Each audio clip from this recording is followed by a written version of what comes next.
오늘을 함께하며 여러분의 내일을 응원합니다. 성공을 부르는 좋은 습관, 성공예감 이대호입니다.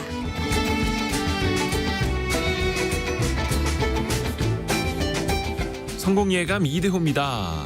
2부가 시작됐습니다. 4월 5일 금요일 오전 10시 5분 지나가고 있습니다. 저희가 경제상식 퀴즈 내드렸던 거 정답은 벚꽃이었습니다. 벚꽃. 지금 뭐 전국적으로 딱 거의 이번 주말이 피크가 될 것 같은데 그렇죠? 이번 주말 놓치면은 또 1년을 기다려야 됩니다. 1년을 기다려야 됩니다. 많은 분들이 당연히 많이들 정답 보내주셨고요. 5463님이 딸아이가 떨어지는 벚꽃잎을 막 잡으려고 애를 쓰는 거예요. 그래서 떨어지는 벚꽃잎 잡으면 사랑이 이루어진다던데 너 혹시 좋아하는 사람 생긴 거야? 하고 물었더니까 아니 아빠가 한 번만에 잡으면 고기 사준 데서 연습하는 거야. 현실적입니다. 굉장히 현실적입니다. 그리고 4299님이 꽃비가 내리는 길이 너무 아름답습니다. 라고 또 저희에게 감사하게 잘 듣고 있습니다. 보내주셨는데요. 꽃비라는 표현도 참 예쁜 것 같습니다. 그리고 김은희님은 밤에 조명에 비친 벚꽃도 볼만하답니다. 투표하고 벚꽃도 보고 일석이조라고 보내주셨네요. 그리고 조상현님은 바람 불 때마다 꽃비가 내리는데 그 풍경 속에 와이프의 모습이 너무 이뻐서 어제 사진을 많이 찍었어요. 꽃보다 더 이쁜 와이프가 그 안에 있으니 더 아름다웠어요. 라고 요거는 이제 부인 잘 들으시라고 일부러 보내주신 것 같고요. 어찌됐든 간에 가정의 평화를 위해서 읽어드렸습니다. 그래서 이번 주말 행복한 나들이들 많이 하셨으면 좋겠고요. 증시 상황 한번 볼까요? 오늘은 좀 조정을 받고 있습니다. 밤사이에 미국 증시가 1% 이상 좀 조정을 받은 영향도 있는 것 같고요. 코스피는 0.5% 내린 2727.3, 코스닥은 0.93% 내린 874 가리키고 있습니다. 오늘 같은 날은 이제 삼성전자도 좀 0.9% 조정을 좀 받고 있고요. 그리고 코스닥 내에서도 시가총액 상위, 특히 이제 바이오 기업들이 좀 조정을 받고 있는 모습들 나타내고 있습니다. 오늘까지도 아마 이 뉴스가 많이 나오고 있는 것 같은데요. 우리 푸공주, 용인 푸시 푸공주, 푸바오가 이틀 전에 중국으로 떠났죠. 중국으로 돌아간 건 아니고 중국으로 떠난 거죠. 우리나라에서 태어났으니까. 사실 이 판다가 한중 수교 그리고 외교의 상징과 같은 동물이기도 한데요. 그래서 겸사겸사 저희가 준비를 해봤습니다. 한국과 중국의 수교 이후에 양국의 제조업은 또 어떻게 서로 간에 주고받았는지 뿌리 깊은 제조업 시간 곽재식 작가와 함께합니다. 안녕하세요. 작가님. 안녕하세요. 곽재식입니다. 최근에 또 책을 내셨습니다. 네. 판다 정신이라고. 판다 정신. 에세이집인데요. 판다가 워낙에 인기가 많아가지고 판다를 보면서 드는 여러 가지 생각들, 판다에 대해서 해볼 수 있는 여러 가지 다양한 이야기들 좀 모아가지고 이렇게 엮어본 책입니다. 책 제목만 보면 이제 판다 정신이어서 이거 뭐 이게 영어보안 같은 책 아닌가 싶어요. 이게 아니라 진짜 동물 판다. 그렇습니다. 판다에 대해서 재미나게 또 쓰신 책이고 사실 판다가 예전에 밍밍하고 리리 그렇죠. 90년대 판다가 한중 수교 2주년을 기념을 해서 중국이 당시에 선물해줬다 하더라고요. 네네네. 그 정도로 이제 상징적인 동물이고 우선은 이제 많은 사람들이 또 이제 푸바오 떠난다고 해서 눈물 흘리신 분들도 많다 하더라고요. 네네. 왜 이렇게 유독 판다에 정을 많이 주는 걸까요, 우리가? 판다가 왜 이렇게 인기가 있느냐, 뭐 여러 가지로 생각을 해볼 수가 있는데요. 이건 뭐 감성적인 거기 때문에 정답을 좀 말하기는 어렵겠죠. 그런데 이제 그래도 제가 여러 가지로 좀 고민을 해본 결과 하나 이야기해 볼 수 있는 거는 이 이유가 가장 좀 그래도 꼽아볼 만하지 않을까라는 것으로 저는 이런 생각해 봅니다. 판다라는 동물은 육식 동물의 몸에 초식 동물의 습성을 가진 동물이다. 그래서 사람들에게 인기가 있을 수 있다. 뭐 이런 생각을 해봤습니다. 보통 이제 초식 동물하고 육식 동물하고 얼굴을 보면 이건 뭐 언제나 성립되는 뭐 완벽한 법칙은 아닙니다만 대체적으로 이제 하는 이야기가 초식 동물들은 이제 주변을 이렇게 잘 살펴보고 적을 발견하면 빨리 도망가야 되기 때문에 그렇죠.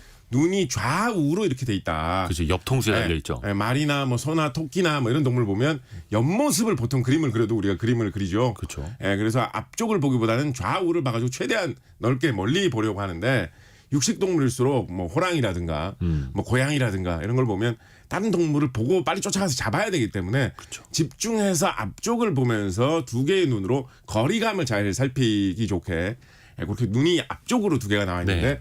그래서 관상이 좀 사람하고 비슷해집니다. 육식 동물들이 가만 보면. 근데 푸바오 같은 이런 판다 같은 경우에 이 기본적으로 곰이거든요. 곰과에 속하는 식육목 곰과에 속하는 동물인데 곰이 이제 육식을 잘하기 때문에 잡식성 동물이지만 육식을 잘하고 내장 구조가 육식에 적합하게 되기 때문에 판다도 얼굴 관상이 눈이 이렇게 앞쪽으로 있는 사람하고 뭔가 비슷해 보이는 이런 얼굴 모습을 갖고 있거든요. 네네네. 그런데 다른 곰들하고 다르게 이 판다는 특이하게도 그런 습성을 가지고 있지만 사냥을 해서 육식을 하지 않고 항상 초식 대나무만 먹고 사는 그 희한한 습성을 갖고 있습니다. 아니 그 곰들 중에 이런 곰이 없거든요. 부드러운 잎은 좀 이해가 가는데 그 딱딱한 줄기까지 그러니까요. 다 먹더라고요. 굉장히 특이한 습성을 가진 곰이고 그렇다 보니까 이제 초식 동물로서의 어떤 그런 순한 느낌, 순한 습성 이런 게 이제 보이기도 하거니와 이 내장 구조도 사실은 확인을 해보면 육식 동물의 내장과 거의 가까운 내장을 갖고 있거든요. 그래서 사실은 대나무를 열심히 먹어도 소화를 시킬 수 있는 게 별로 없습니다. 그래서 대나무를 엄청 많이 먹어야 되거든요. 연비가 좀 안 좋네. 아주 안 좋습니다. 그래서 하루 종일 대나무를 먹어야지 겨우 이 몸을 유지를 할 수가 있기 때문에 대나무를 자주 먹는 모습을 느긋하게 대나무를 계속 먹는 모습을 네. 또 사람들에게 이렇게 보여줄 수가 있기 때문에 보통 이제 이렇게 동물을 구경하러 가서 보시면 육식 동물 등치가 큰 동물일수록 보통 뭐 낮에는 그냥 대충 엎어져서 자고 있고 이렇게 좀 재미없게 있는 경우가 많은데 판다는 항상 부지런히 뭘 먹고 있기 때문에 보고 있으면 그것 때문에도 정이 가는 그런 요소가 있어서 아마도 이 육식 동물의 몸에 초식 동물의 습성 때문에 사람들이 좀 귀여워하고 정을 붙일 만한 요소가 많지 않나 이런 생각을 해보고요. 뭐 중국 정부에서는 뭐 이런 좋은 동물이 중국에만 있는 동물이거든요. 그렇죠. 그래서 중국에서는 이 판다를 이제 한자로 국보라고 이제 흔히 나라의 보물이라고 이제 얘기를 해가지고 말씀하신 대로 이제 이거 외교적으로도 많이 활용을 하고 있어서. 우리나라의 한국과 중국이 정식으로 수교를 맺은 게 1992년이었는데 1993년 지나고 1994년에 한국 대통령이 수교 이후로 처음으로 중국을 방문한 다음에 99 같은 해에 중국에서 말씀해 주신 대로 밍밍리리 판다 2마리를 처음으로 우리나라에 보내줬었고 그 바로 다음에 95년에 답방인 느낌이죠. 당시 중국의 국가元首였던 장쩌민 주석이 이제 방한을 했는데 그때 당시에 뭐 많이 이제 나왔던 이야기가 장쩌민 주석이 이제 선물로 한국인들에게 주는 선물로 판다를 뭐 빌려줬다. 뭐 이런 식으로 이제 많이 기사가 나왔거든요. 그러니까 이제 사람들이 이제 판다가 인기가 좋아지면 판다를 보러 갈 때마다 이제 왔다 갔다 하면서 얘기를 하겠죠. 아 이게 장쩌민 주석이 보내준 선물이라더라. 중국이 이런 걸 보내줬구나. 그럼 이제 국가의 어떤 이미지를 개선하고 또 이 판다가 뭐 어떤 귀엽고 이렇게 정감이 많이 가는 동물이기 때문에 그렇죠. 이미지가 이렇게 연결이 되면 중국의 긍정적인 효과를 아무래도 많이 주지 않겠습니까? 그래서 그런 영향이 있어서 중국에서 외교적으로 이제 많이 활용을 하는 동물이라고 말씀드릴 수 있을 것 같습니다. 그래서 판다 외교라는 말도 나온 거고요. 근데 이제 절대로 그냥 주지는 않고 네. 잠시 임대. 그렇습니다. 예. 그래서 사실 이번에 이 푸바오가 우리나라에서 태어난 것도 푸바오의 이 어머니 아버지라고 할 수 있는 러바오 아이바오가 2016년에 건너왔기 때문인데요. 네. 이것도 생각을 해보면 2015년에 우리나라 대통령이 당시에 중국에 가가지고 방문을 했었고 그때 당시 상당히 좀 이례적으로 중국의 전승절 행사에도 참여를 한다라고 해가지고 맞아요. 굉장히 막 화제가 됐었던 적이 있었거든요. 네네네. 그때 당시에 막 뭐 목함 질회 사건 이런 게 발생하고 이래가지고 북한과의 관계가 굉장히 안 좋아졌었는데 그때 중국과 좀 더 친해지면 북한을 어떻게 좀 이렇게 외교적으로 다루는데 더 편리해지지 않을까라는 이런 좀 전략적인 생각이 있어가지고 굉장히 적극적으로 중국 외교에 공을 들였었고 그 해에 한중 FTA도 뭐 맺고 2015년에 그런 일이 있었는데 그래서 2016년에 마치 어떤 그거에 대한 어떤 분위기와 맞추는 그런 느낌으로 다시 한번 이 러바오 아이바오가 중국에서 한국으로 오게 되었고 그때만 하더라도 이제 뭐 푸바오가 태어나기 전이니까 그때도 당시 기사를 찾아보면 뭐 시진핑 주석의 선물이다 이런 식으로 기사가 많이 나왔었거든요. 그래서 뭐 그런 중국의 외교 정책, 뭐 우리나라와 중국 사이의 외교 문제와 판다가 많이 엮여 있다 이렇게 얘기해 볼 수 있을 것 같습니다. 이번에 특히 푸바오 같은 경우에는 이제 용인에서 태어났기 때문에 더 이제 정감이 가는 것 같은데 92년에 들어와서 99년에 중국으로 돌아간 밍밍하고 리리 같은 경우에는 당시 좀 여론이 안 좋았다 하더라고요. 그때 이제 IMF가 네. 바로 그래서 터지는 바람에 너무 많이 먹는다, 비용이 많이 든다, 해서 뭐 돌려보내라, 막 이런 이야기가 당시는 있었다고 합니다. 또 이게 상황마다 시대마다 또 달라지는 것 같기도 하고요. 자, 오늘 이제 본격적으로 다룰 주제는 한중 수교와 그리고 중국과의 어떤 제조업을 통한 우리 경제 성장을 좀 이야기를 해보아야 될 텐데요. 네. 한중 수교가 1992년이었고요. 사실 그러면 그 전까지는 경제적인 어떤 교류가 없었던 거예요. 사실 그 몇 년 앞서서부터 경제적인 교류는 계속 증가는 하고 있었습니다. 예. 이 정식 대사 수교 외교 관계가 없었다고 하더라도 사실 지금 뭐 관계가 뒤집혔습니다만 지금 대만하고 우리가 수교 관계가 없는데 그래도 네. 대만하고 무역 거래는 굉장히 많이 하고 있거든요. 그렇죠. 그 마찬가지로 그거에 이제 반대 느낌으로 한중 수교 이전에는 사실은 이제 대만과 우리가 수교국이었고 그때 당시만 해도 이제 대만을 좀 정식 중국이라고 해서 자유중국 이런 식으로 부르고 네. 중국은 이제 요즘 이제 대만을 중국이라고 안 부르고 대만이라고 부르는 것처럼 92년 전에는 중국은 중공이다. 중국의 많은 땅을 차지하고 있는 어떤 공산당 정권이다. 뭐 이런 식으로 불렀었는데 중국하고 수교를 맺으면서 대만과의 외교를 단절을 하고 이 상황이 뒤집힌 거죠. 그런 만큼 이제 수교 전에도 중국과의 어느 정도의 무역 관계는 있었는데 뭐 수교 이후에 거의 뭐 비약적으로 수교 전과는 비할 바 없이 엄청난 속도로 이 무역 거래량이 증가를 했고요. 외교 수교를 하던 그해 92년에 중국과의 무역액이 60억 달러 정도였거든요. 네. 뭐 이거만 하더라도 사실은 중국과 북한이 우리 가까운 나라라는 이런 관념이 있는데 북한하고 중국이 무역을 많이 할 때도 50억 달러 될 때가 자주 없거든요. 근데 거의 뭐 우리나라는 이미 물가를 고려하면 더 큰 차이인데 이미 외교할 때부터 60억 달러 교류를 하고 있었고 그 후로 뭐 1년 지날 때마다 2배씩 무역이 는다. 이런 정도로 엄청나게 빠른 속도로 초기에 무역이 늘어나가지고 2020년 정도 기록을 보면 거의 무역액이 3천억 달러에 육박할 정도로 네. 우리가 가장 많이 무역을 하는 나라가 중국이다. 그렇죠. 라고 할 수 있을 정도로 아주 폭발적으로 무역액이 쭉 증가를 했었죠. 그러니까 사실 우리는 이제 한국 전쟁에 대한 아픔이 있기 때문에 중국을 90년대 초반만 하더라도 중공이라고 불렀었고 공식 수교 이후에 그래도 이제 어찌됐든 간에 그 전부터 경제적으로 또 시장이 크니까 교류할 수밖에 없었고 사실 중국은 지금도 이제 14억 인구이고 가장 큰 시장 아닙니까? 그렇습니다. 중국에다가 초반부터 이 90년대 초반부터는 뭘 가장 많이 팔고 서로 또 사고 팔고 어떻게 했을까요? 일단 초기부터 지금까지 꾸준히 이어지고 있는 중국과 우리나라의 좀 무역 구도를 이야기를 해보자면 구도. 네, 우리가 중국의 최종 제품을 생산할 수 있는 중간재 종류, 그러니까 어떤 제품을 만드는데 필요한 제품, 그거를 많이 판매를 하면 그거를 가지고 한국에서 사온 그런 중간재를 가지고 중국에서 최종 소비자 제품을 만들어서 전 세계로 판매한다. 요 구도로 무역이 이루어지는 비중이 제일 컸습니다. 네. 그러니까 제품을 만들기 위한 말하자면 뭐 소재, 부품, 장비 뭐 이런 것들 흔히 이제 이걸 줄여서 소부장이라고 네. 하죠. 요거를 한국이 중국에 수출을 하면 중국에서 한국에서 들여온 걸로 뭐 텔레비전도 만들고 뭐 다른 가전제품도 만들고 자동차도 만들고 옷도 만들고 별의별 걸 다 만들어서 전 세계에 판매를 한다라는 그런 구도였죠. 요거를 아주 단순화해서 설명을 해보면 어떤 구도하고도 좀 비슷하냐면 뭐 지금도 그런 구조가 어느 정도는 이어지고 있습니다만 과거에 우리나라가 본격적으로 제조업 발전을 초창기에 준비를 할 때 제조업 발전이 처음에 시작을 하려고 할 때는 기술이 부족하다 보니까 어떤 제품을 만들어낼 수 있는 뭐 장비라든가 설비라든가 이런 게 없지 않습니까? 네. 공장을 건설하려고 해도 공장을 건설할 수 있는 기술을 가진 사람도 없고요.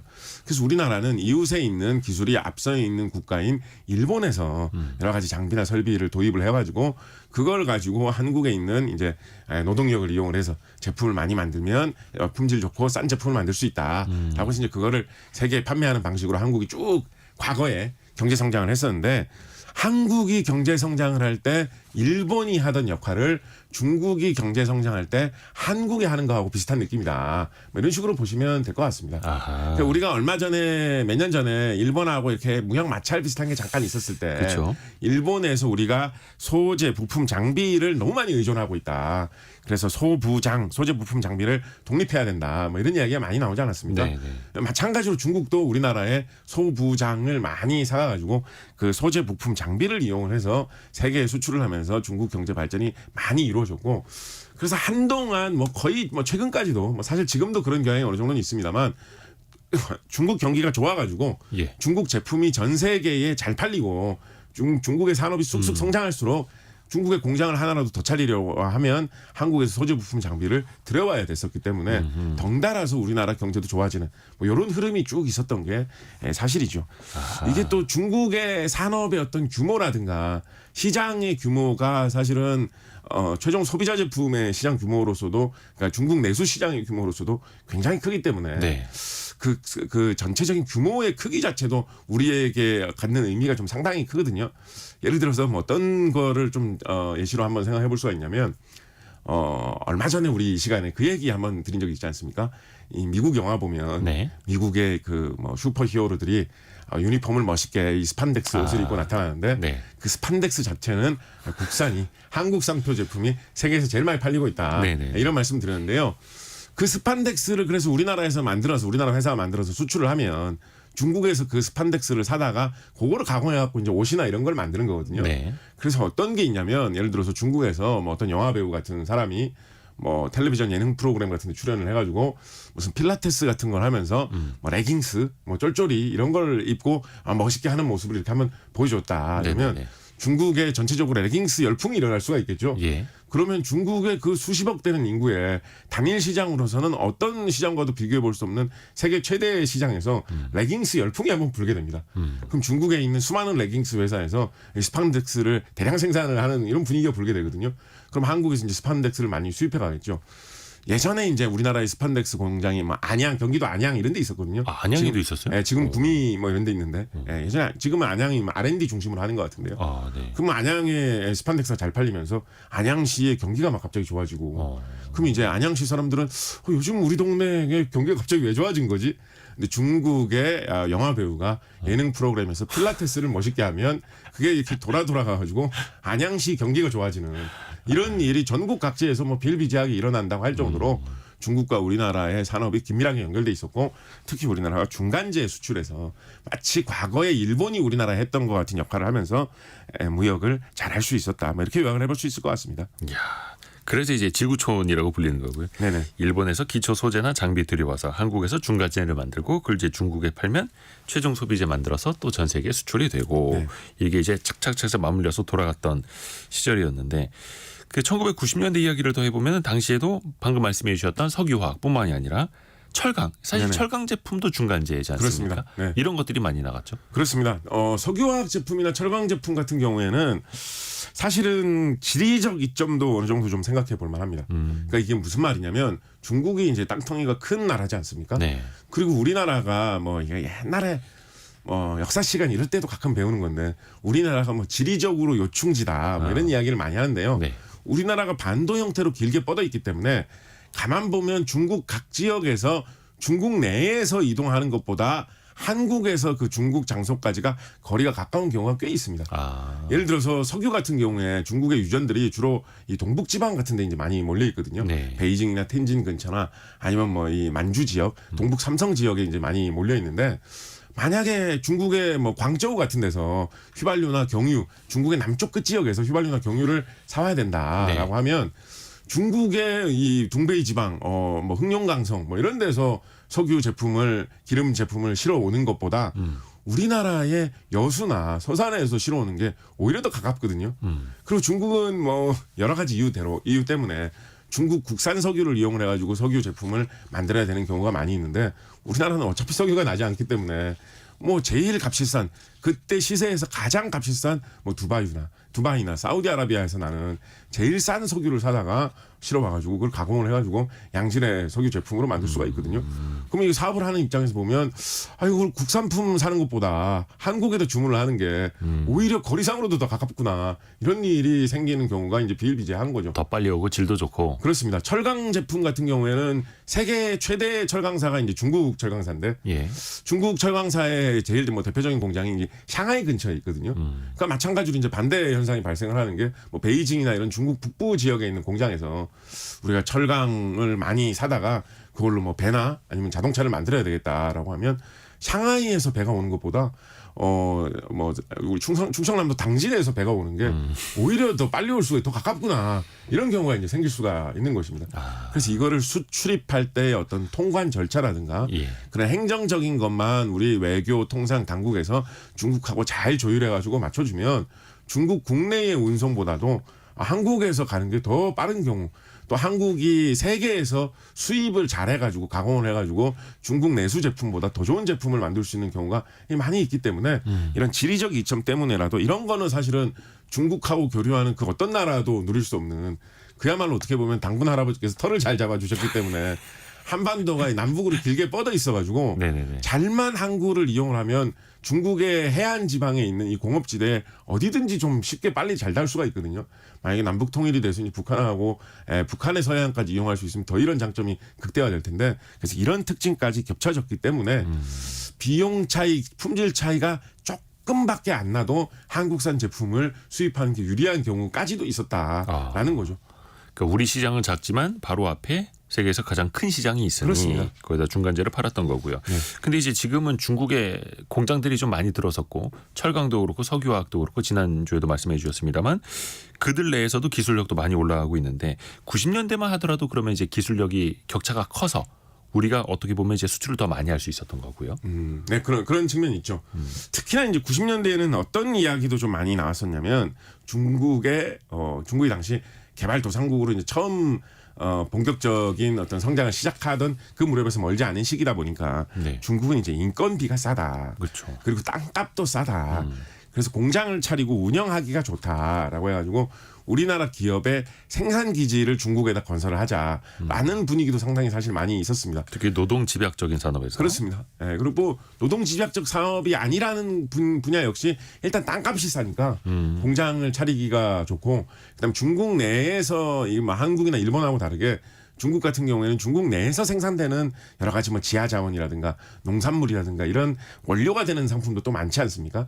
그렇다 보니까 중국 내에 생산 기지를 갖는 게 유리할 수 있겠다라고 해가지고 그런 식으로 생산 기지 투자하는 형태로 우리나라 기업이 건너가가지고 제품 생산을 하는 경우도 꽤나 있었고요. 그리고 이것도 사실은 중간재 수출하고도 연결되는 경우가 많았던 게 예를 들면 우리나라 이제 스판덱스 잘한다라고 아까 말씀드렸는데 네. 스판덱스 공장 같은 경우도 중국 현지 공장이 있거든요. 그리고 뭐 우리나라 뭐 자동차 회사나 전자 회사 이런 회사들도 중국에 한때 진출을 되게 크게 했었죠. 그렇게 하다 보면 이제 한국 업체가 중국에서 그런 공장을 건설을 하다 보면 당연히 이제 어떤 속담이 적당할까요? 이게 뭐 가재는 개편이라고 해야 될까요? 당연히 이제 한국에 있는 장비, 한국에 있는 설비, 한국에 있는 도구, 한국산 기술, 한국에 있는 중간재를 수입해다가 제품을 만드는 거에 제일 익숙할 수밖에 없거든요. 네. 그렇게 해가지고 중국의 산업을 이식을 해가지고 중국 내수에는 이거는 중국산 제품입니다. 아무래도 중국에 그럼 판매하기 더 좋은 장점이 많이 있겠죠. 그래서 중국 내수 제품처럼 판매를 하면서도 사실은 그 제품을 생산하는 데 필요한 이 소재, 부품, 장비는 한국에서 계속 중국에 진출한 한국 기업들이 끌어다가는 그런 경우가 있었기 때문에 한동안 좀 그런 얘기 있지 않았습니까? 한국의 공장들이 중국으로 너무 많이 빠져나가가지고 그렇죠. 우리나라에 일자리가 없어지고 우리나라 경제에 좀 안 좋은 거 아니냐라는 이야기도 있었는데 뭐 근래까지는 지금 지난 한 30년간의 세월을 쭉 돌아보면 근래까지는 뭐 그런 문제가 있었던 지역이 있어서 그거에 대해 우리가 보완할 점이 있는 것도 사실이지만 한편으로는 그 진출 자체가 더 중간재 수출을 촉진한 점이 있어가지고 네. 오히려 우리나라의 경제적으로는 좀 이익이 된 점이 많지 않았겠느냐 뭐 이런 생각도 해볼 수 있을 것 같습니다. 일자리는 조금 타격이 있을 수는 있겠지만 거기다 차린 그 공장에 또 공급하는 게 또 우리 것이었던 거고요. 그렇습니다. 그래서 2000년대 들어서도 우리나라의 어떤 그 앞에서도 말씀드렸습니다만 노동 집약적인 사업들 특히 막 섬유 사업이라든지 의류, 신발 산업들도 중국으로 또 많이 넘어가기도 했었고요. 그렇습니다. 역시 그 노동력 차이가 인건비 차이가 굉장히 컸었던 거고. 그것도 있고요. 아까 말씀드린 중국이 이제 단일 시장으로 크다 보니까 현지에 생산 기지가 있을 때 공급을 잘할 수 있다. 뭐 이런 측면도 있었던 것 같고요. 한편으로는 이런 섬유, 의류, 신발 같은 최종 소비재 같은 경우에는 한국 기업이 진출을 해가지고 이런 식으로 생산 기지를 차리는 게 한국 브랜드를 이용한 제품 판매가 가능해져서 그거에서 이익을 보는 그런 점도 있었습니다. 무슨 얘기냐면 소위 이제 소프트 파워라는 뭐 이런 얘기하죠. 네. 그 어떤 나라나 기업의 어떤 이미지, 그 나라나 기업이 갖고 있는 어떤 문화의 강점, 뭐 브랜드의 가치 이런 것 때문에 그 나라의 제품이 잘 팔리는 현상 이런 게 특히 2010년 전후로 해가지고는 한국이 중국 대상으로 이제 꽤나 많이 있어가지고 아마 뭐 많이 들어보셨을 겁니다. 우리나라 화장품이 중국에서 굉장히 잘 팔린다라고 그렇죠. 해가지고 판매가 됐었던 적이 있었는데 화장품 같은 게 이제 대표적으로 이런 소프트 파워에 의해서 팔리는 제품이기 때문에 한국 제품이 뭔가 아름다움을 줄 수 있을 것 같아 이런 인상이 있을 때 이제 잘 판매될 수 있는 제품이기 때문에 최종 소비자 제품 같은 경우에는 이런 식의 브랜드 파워, 소프트 파워를 가지고 이제 팔리는 제품들이 많이 있었고요.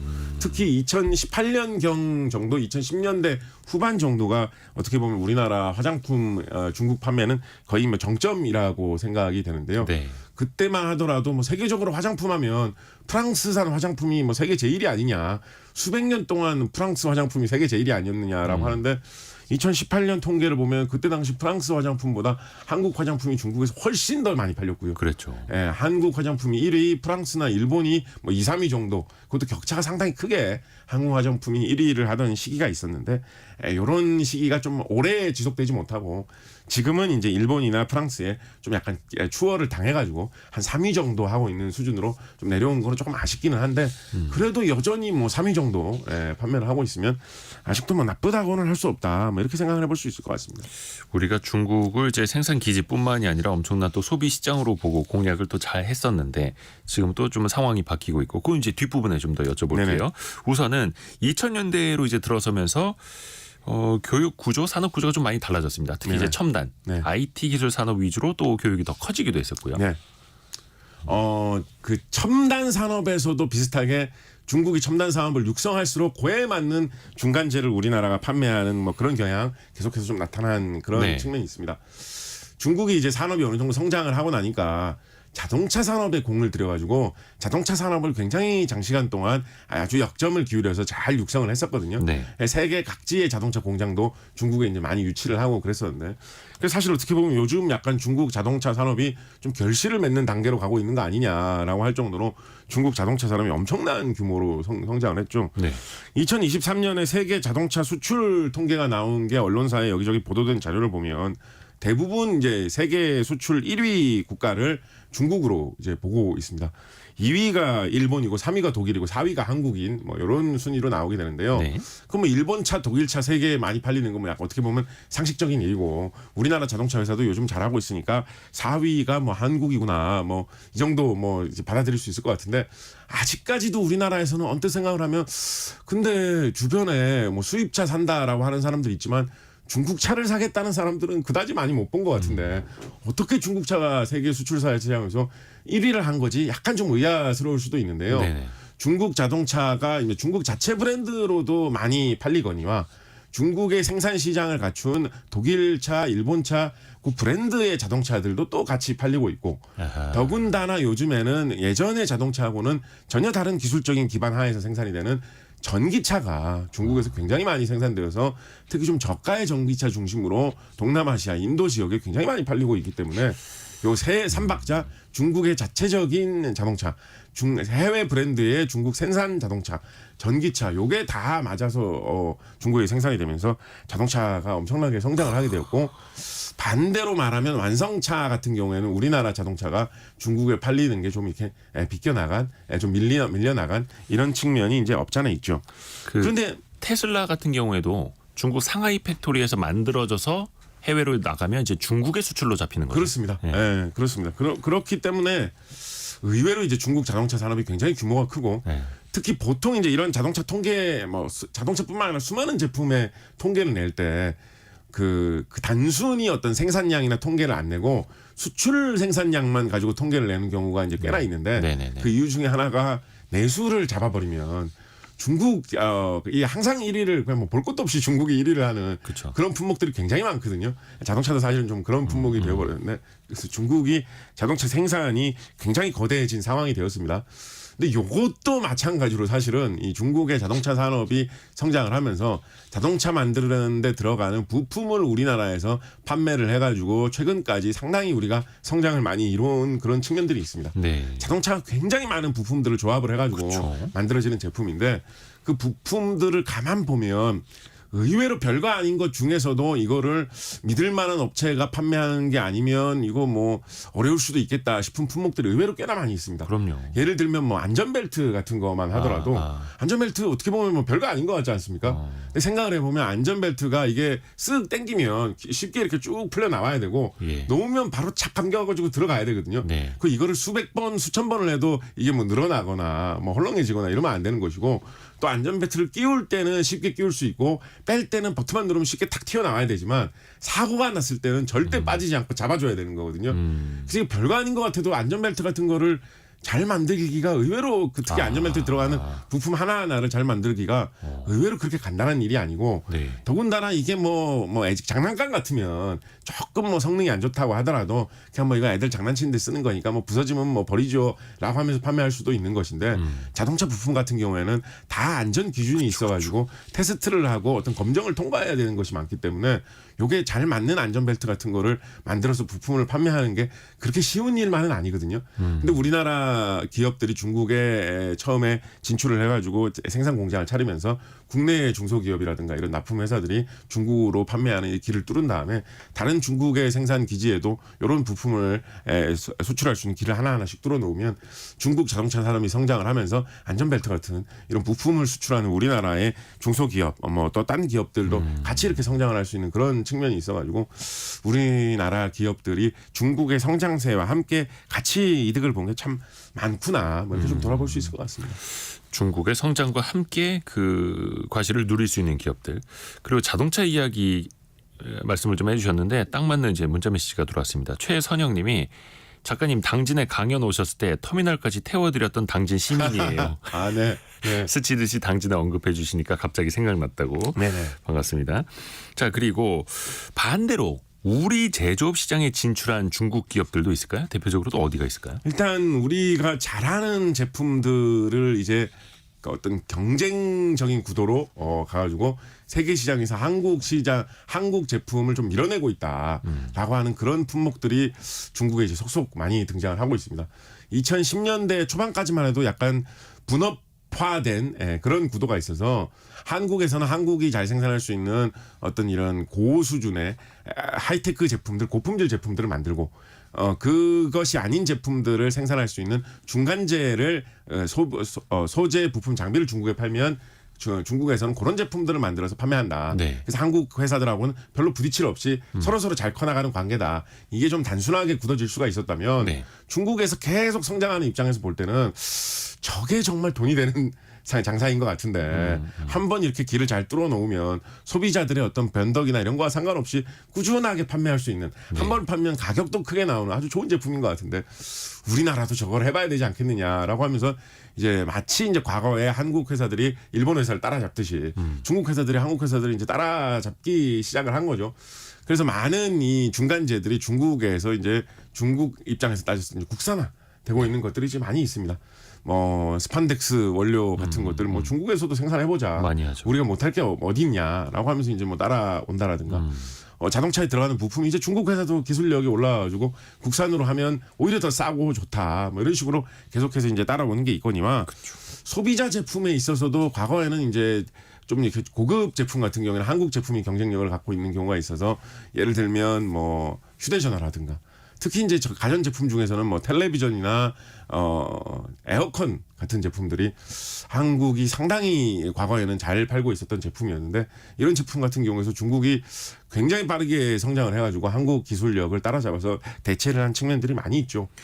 90년대, 2000년대 초 이럴 때만 하더라도 전자레인지나 텔레비전 같은 경우에는 우리나라에서 정말 많이 생산했었거든요. 네. 에어컨도 그때 당시에 생산을 많이 해서 네네네. 전자레인지 같은 경우에는 뭐 많이 생산할 때는 뭐 세계의 뭐 10%씩 뭐 텔레비전 같은 경우에 뭐 그 비슷하게 생산하던 시기도 있었는데 지금은 국내의 전자레인지 같은 경우에는 생산을 거의 뭐 안 하게 됐다. 미량하고 있지 않을까? 생산 수지 라인이 타산이 안 맞죠. 네, 생산 라인이 살아있는 데가 전자레인지가 있나 싶을 정도로 그런 것들은 생산 공장은 다 중국으로 지금 넘어간 그런 상태고 요즘 그래서 전자레인지가 몇만 원짜리도 많이 나옵니다. 예. 에어컨 같은 경우에도 한때 뭐 한국 회사가 에어컨 뭐 세계 1위 이런 게 이제 광고로도 나와서 유명해지기도 했었는데 중국 회사들이 에어컨 같은 경우에 이 내수 시장의 탄탄한 어떤 물량을 바탕으로 해가지고 무섭게 추격을 해서 지금은 세계 에어컨 시장을 중국이 굉장히 많이 지배를 하고 있습니다. 우리나라가 거기서 좀 많이 밀려난 그런 측면이 있죠. 이게 항상 이런 거 보면 좀 아쉬운 게 일본 같은 경우에 에어컨이라든가 전자제품 같은 경우에 뭐 밀려나서 어려운 데도 있지만 그래도 여러 가지 뭐 빌딩에 설치하는 공조 시스템이라든가 이런 쪽으로 잘 개척을 해가지고 일본 같은 경우에 아직도 그래도 에어컨 산업 같은 경우에서 좀 살아있고 네. 그런 식으로 좀 산업을 유지를 하고 있는 그런 측면이 있거든요. 그래서 저런 걸 보면 저게 우리가 어떻게 적응해 가야 될 미래의 모습인가. 일본 산업계를 보면서 그런 생각도 좀 들고 그렇습니다. 그렇죠. 첨단 또 고부가가치 산업으로 가야 하는데 근데 아까 이제 마지막 부분에 이야기하겠다고 했던 거 이제 산업 경쟁력이 과연 우리나라에 얼마나 남아 있을까? 특히 이제 양적으로 하는 건 안 되고 이미 네네. 철강 석유화학도 많이 쫓아왔고 조선도 그렇고 자동차도 앞에서 말씀해 주셨고 스마트폰은 뭐 애플마저도 중국에서 고전할 정도고 네네.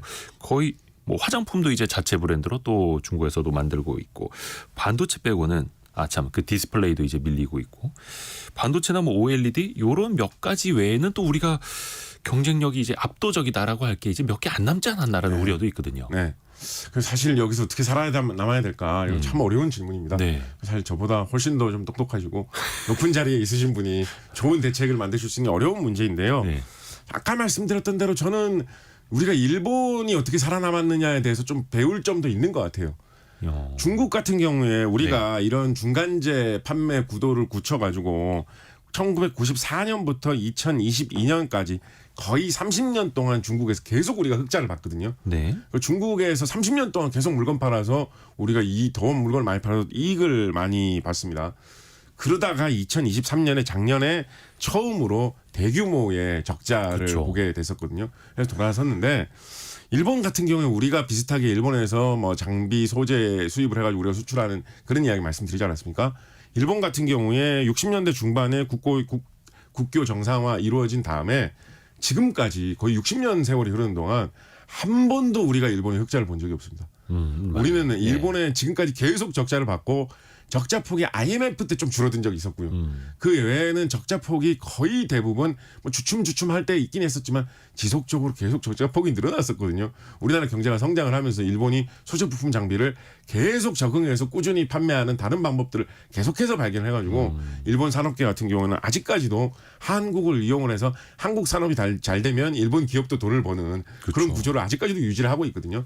우리도 어떤 기술적인 그런 격차를 이용을 해서 그 중간재 판매 구도를 좀 놓지 않고 살려나갈 수 있는 방법을 생각해 볼 필요가 있다라는 생각이 좀 듭니다.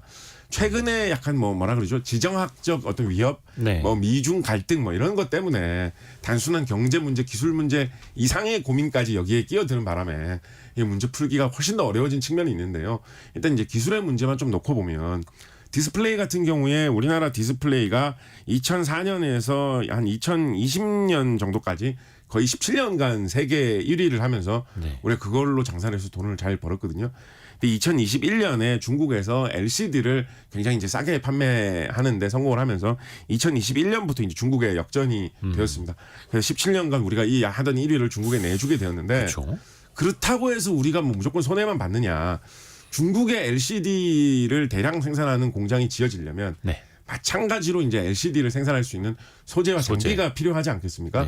또 우리나라 기업들은 어차피 그때 당시에 이거 돈을 수익을 더 많이 내려면 최종 소비 제품은 OLED 같은 더 품질이 좋은 제품을 생산해야 된다라고 해서 국내 생산은 OLED로 올라가고 있는 단계였었거든요. 그러니까 과거에 LCD 만들던 제품에 들어가는 중간재를 판매하던 그런 기업들이 다들 OLED만 만들면 LCD 판매하던 공장에 납품하던 우리 거는 어디다 팔지라고 하게 됐었는데 그거를 이제 중국에 팔 수 있게 되어가지고 그 OLED는 OLED대로 우리가 장사를 하고 LCD 만드는 데 들어가는 중간재들은 중국으로 팔아가지고 계속 또 그 판매는 유지를 하고 최종 제품은 1위를 우리가 내줬지만 중간재 제품은 우리가 이익을 거둔 그런 측면이 있었습니다. 예를 들면 이 LCD 같은 게 이게 의외로 별거 아닌 것도 이게 팔게 이 제조업 기술을 살펴보면 상당히 좀 많이 있는데요. 뭐 대표적으로 LCD 같은 경우에 여러 개의 판을 겹쳐서 네. 붙이는 방식으로 제조를 하거든요. 그러니까 이거 별거 아닌 게 그럼 붙이면 접착제 같은 거를 발라서 붙일 거 아닙니까? 근데 이거 접착제 문구점에서 파는 본드 사와가지고 아니면 그냥 풀로 대충 뭐 밀가루 풀로 이렇게 발라서 붙일 수 없잖아요. 그쵸. 생각을 해보면 이게 아주 균일하게 흠 없이 딱 달라붙어 줘야 되고 붙여서 접착이 되면서도 뭐 색깔이 뭐 누리끼리하게 바뀐다든가 이런 일이 생기면 안 되는 이 고급 기술을 이용한 제품이 있어야 되거든요. 그쵸. 근데 그런 거를 만들던 회사가 국내 LCD 회사에만 납품을 하다가 중국의 LCD를 많이 하면서 중국에다 판매할 수 있는 길이 뚫린다라고 하는 건 이제 살아날 수 있는 또 다른 이제 길이 계속 창출이 되는 것입니다.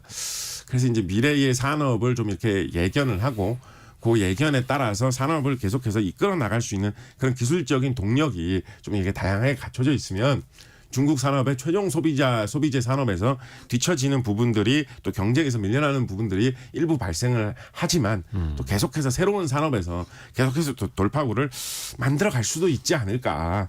우리가 중국의 지정학적으로 이 정도로 유리한 위치를 갖고 있다는 거는 어떻게 보면 진짜 단군 할아버지께서 주신 축복인데 네. 이거를 잘 활용할 수 있는 길을 앞으로도 고민해 봐야 되지 않을까 뭐 이런 생각을 해봅니다. 디스플레이 장비 산업처럼요. 또 최근에는 그 화장품 중국에서 화장품 많이 이제 개발을 하고 있는데 네. 한국의 화장품 OEM, ODM 회사들이 또 중국 덕분에 그렇죠. 잘 나간다. 네. 이런 이야기도 들려오고 있고요. 야, 뿌리 깊은 제조업 시간 판다 이야기로 시작을 해서 중국과의 수교, 중국과의 제조, 또 이제 미래 산업에 대한 염려와 걱정 또 전망까지 함께했습니다. 곽재식 작가 함께했습니다. 고맙습니다. 감사합니다. 라디오 정보센터 다녀옵니다. 중앙선거관리위원회는 22대 총선 사전투표 첫날인 오늘 오전 10시 현재 투표율이 3.57%로 집계됐다고 밝혔습니다. 이는 2020년 21대 총선의 사전투표 동시간대 투표율보다 1.05%포인트 높습니다. 반도체 수출 회복 등에 힘입어 경상수지가 10개월 연속 흑자 기조를 유지했습니다. 한국은행의 잠정 통계에 따르면 지난 2월 경상수지는 68억 6천만 달러 흑자로 집계됐습니다. 은행 빚을 제때 갚지 못해 법원 경매에 넘어가는 주택이 급증하고 있습니다. 법원 등기정보광장에 따르면 지난 3월 집합건물 임의경매 개시결정 등기 신청 건수는 총 5,336건으로 작년 같은 달에 비해 72.9% 늘어났습니다. 대만 강진으로 세계 최대 반도체 수탁 생산 업체인 TSMC의 장비가 일부 손상되고 생산에 차질이 빚어지고 있습니다. 애플과 엔비디아 등 고객사에 반도체 납품이 지연될 수 있다는 우려가 나오고 있습니다. 지금까지 라디오 정보센터 뉴스 편유희였습니다. 애프터 서비스 시간 곽지현 리포터와 함께합니다. 안녕하세요. 네, 안녕하세요. 한 주간에도 질문 참 많이 들어왔어요. 네, 그렇습니다. 어떤 것부터 들어볼까요? 네, 오늘은 0193번님이 보내주신 질문으로 시작해 보겠습니다. 빌라는 다세대인가요? 다가구인가요? 라고 보내셨는데요. 이 빌라는 주택법상 다세대 주택이거나 연립주택입니다. 독립된 구조 공간을 갖춰서 다가구 아닌가라고 생각하겠지만은 유사합니다. 하지만 각 호수별로 소유권이 있다는 점에서 다가구와 다르고요. 각 호수별로 등기부가 있지만 모든 호수를 한 사람이 소유하는 경우도 있습니다. 또 빌라는 4층 이하 그리고 연 면적이 660제곱미터 이하여야 됩니다. 그리고 또 5618님. 빌라와 주택은 어떤 차이가 있나요? 라는 질문이에요. 네, 먼저 빌라는 앞서 말씀드렸죠. 4층 이하의 소형 공동주택이고요. 100가구 미만의 주거용 건물을 말합니다. 다세대, 다가구 주택, 그리고 연립주택을 통칭해서 빌라 이렇게 말하고요. 이 바닥 면적이 660제곱미터 넘거나 또 한 동의 가용 세대수가 19세대를 넘으면은 건축 허가가 아예 나오지 않습니다. 또 또 주택은 보면 이 한 가구가 사는 단독주택, 또 여러 가구가 사는 공동주택으로 구분됩니다. 그러니까 공동주택은 다들 아시다시피 아파트, 연립주택, 다세대 주택이고요. 이 주택으로 쓰이는 한 개 동의 연면적이 한 660제곱미터를 넘으면 연립주택, 그리고 660제곱미터 이하면 다세대 주택이구나 이렇게 보시면 됩니다. 네. 다음 질문은요. 네, 7004번님.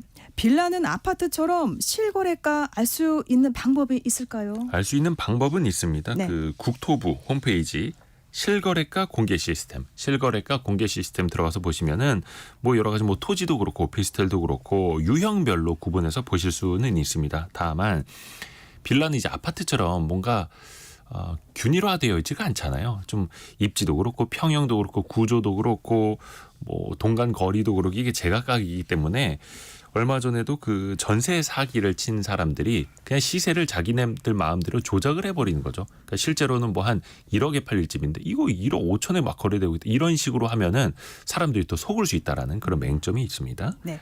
이어서 5265번님. 우회전할 때 이 보행자 신호가 녹색 또는 적색이거나 또는 보행자가 있거나 없을 때, 아니 이럴 때는 어떻게 해야 되나요?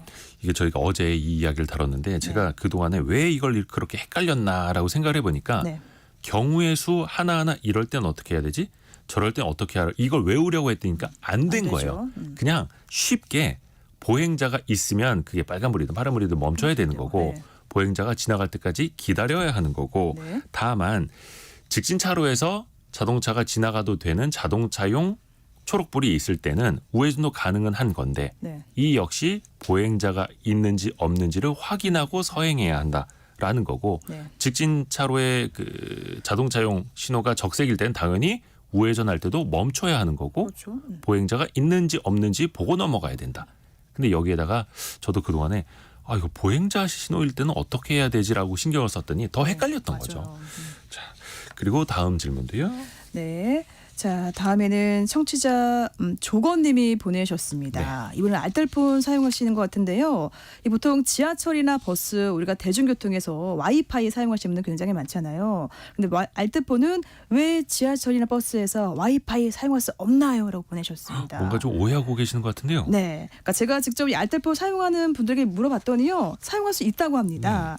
그 알뜰폰 업체들이 보통 이동통신 3사로부터 통신만 빌려 쓰고 있지 않습니까? 그렇기 때문에 알뜰폰도 대중교통에서 와이파이 사용하실 수가 있고요. 그럼요. 네, 그럼 어떻게 쓰면 되냐 봤더니 이 와이파이 맥 주소가 있더라고요. 맥 주소. 뭐 어렵게 무슨 16진수 12자리라고 하는데 네네네. 이 번호를 통신사 전상망에 사전에 등록을 해야 사용할 수가 있는 거예요. 그러니까 무선 통신기기에 이 개별적으로 부여되는 이 식별 번호가 있는데 그거를 주소 찾으셔가지고요 스마트폰에서 이 통신사 고객센터에 알려주면 됩니다. 그러니까 이 와이파이 맥 주소 이거를 알아야지만 와이파이 통신 가능하다 이렇게 보시면 되겠습니다. 저렴한 폰이라고 해서 인터넷 사용이 안 되는 거 아니고 와이파이 못 잡는 거 아니고 좀 오해 없으셨으면 좋겠습니다. 네. 곽지연 리포터 고맙습니다. 고맙습니다. 4741님이 어제 남편하고 벚꽃 비를 맞으면서 손잡고 산책했어요. 병원에서 입원하고 퇴원한 후라서 그런지 세상의 모든 것들이 아름답고 소중하게 느껴졌습니다. 라고 이야기를 해주셨습니다.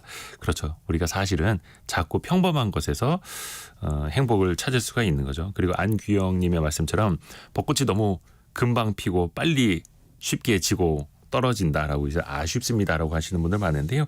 사실 그 아쉬움이 있기 때문에 그 벚꽃의 일주일이 더 소중하게 느껴지는 건 아닐까요? 그런 생각도 해봅니다. 자, 내일은 주말판 별책 부록이 이어지는 날입니다. 기술주 투자 절대 원칙이라는 책을 홍진채 대표와 함께 읽어보니까요. 그 시간도 많이 기대해 주세요. 일라디오와 유튜브에서 내일 또 뵙겠습니다. 성공 예감은 오늘도 여러분을 응원합니다.